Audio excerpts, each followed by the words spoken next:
এতদিন ছিল পাল্টাপাল্টি কথার লড়াই, কিন্তু এবার মুখোমুখি বাকবিতণ্ডায় জড়ালেন যুক্তরাষ্ট্রের প্রেসিডেন্ট ডোনাল্ড ট্রাম্প ও ইউক্রেনের প্রেসিডেন্ট ভলোদিমির জেলেনস্কি। শুক্রবার হোয়াইট হাউসের ওভাল অফিসে বৈঠকে তাদের মধ্যে উত্তপ্ত বাক্য বিনিময় হয়।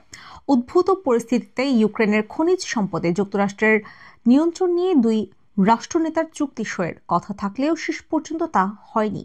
রাশিয়ার সঙ্গে ৩ বছর ধরে চলা যুদ্ধ ট্রাম্পের পূর্বসূরি সাবেক মার্কিন প্রেসিডেন্ট জো বাইডেন প্রশাসনের কাছ থেকে কয়েকশো কোটি ডলারের অস্ত্র ও অর্থ সহায়তা পেয়েছে ইউক্রেন, কিন্তু গত ২০ জানুয়ারি ট্রাম্প দায়িত্ব নেওয়ার পরে পাল্টে গেছে দৃশ্যপট। জেলেনস্কির সমালোচনা করছেন ট্রাম্প। যুদ্ধের জন্য জেলেনস্কিকে দোষারোপ করে আসছিলেন তিনি, তাই সবার চোখ ছিল গতকালের বৈঠকে। সাংবাদিকদের সামনে এই বৈঠকে জেলেনস্কিকে একের পর এক আক্রমণ করে বক্তব্য দেন ট্রাম্প। জেলেনস্কি তৃতীয় বিশ্বযুদ্ধ নিয়ে জুয়া খেলছেন বলে অভিযোগ করেন ট্রাম্প। তিনি বলেন, আপনার দেশের মানুষ খুবই সাহসী, কিন্তু আপনাকে হয় রাশিয়ার সঙ্গে একটি চুক্তি করতে হবে, নইলে আমরা আর আপনাদের সঙ্গে নেই। আর আমরা যদি না থাকি তাহলে আপনাকে একা লড়তে হবে। ট্রাম্প ও জেলেনস্কির মধ্যে মতপার্থক্য একসময় চিৎকার চেঁচামেচির পর্যায়ে চলে যায়। জেলেনস্কি যুদ্ধে হেরে যাচ্ছেন দাবি করে ট্রাম্প বলেন, মানুষ মারা পড়ছে, যুদ্ধের জন্য সোনার সংখ্যাও কমছে ক্রমশ, আপনার হাতে বিকল্প নেই।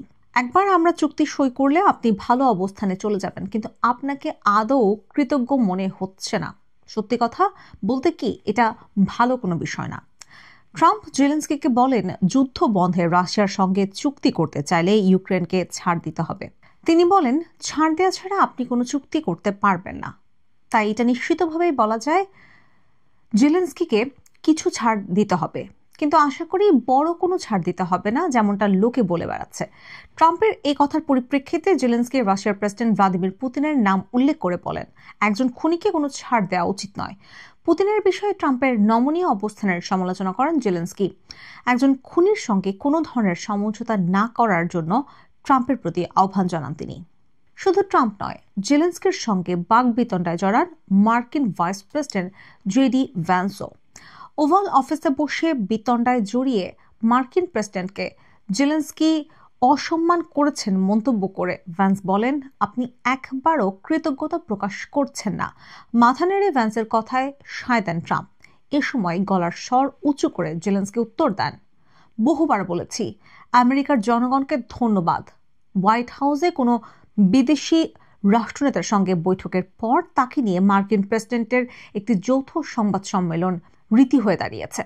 যুক্তরাষ্ট্রের প্রেসিডেন্ট ও ভাইস প্রেসিডেন্টের সঙ্গে জেলেনস্কির উত্তপ্ত বাক্য বিনিময়ের পরও হোয়াইট হাউস জানায়, দুই রাষ্ট্রনেতা কিছুক্ষণের মধ্যে একটি সংবাদ সম্মেলনে আসবেন। সেখানে ইউক্রেনের খনিজ সম্পদ নিয়ে একটি চুক্তিতেও সই করবেন তারা। কিন্তু এর কিছুক্ষণ পর হোয়াইট হাউস এই সংবাদ সম্মেলন বাতিল করার কথা জানায়। এরপর জেলেনস্কি ও তার সঙ্গে থাকা ইউক্রেনের অন্য কর্মকর্তাদের হোয়াইট হাউস থেকে বেরিয়ে যেতে দেখা যায়। জেলেনস্কির সঙ্গে বৈঠক শেষে ট্রাম্প তার মালিকানাধীন সামাজিক যোগাযোগ মাধ্যম ট্রুথ সোশ্যালে দেয়া এক পোস্টে লিখেছেন, জেলেনস্কি যুক্তরাষ্ট্র ও দেশের শ্রদ্ধার জায়গা ওভাল অফিসকে অসম্মান করেছেন।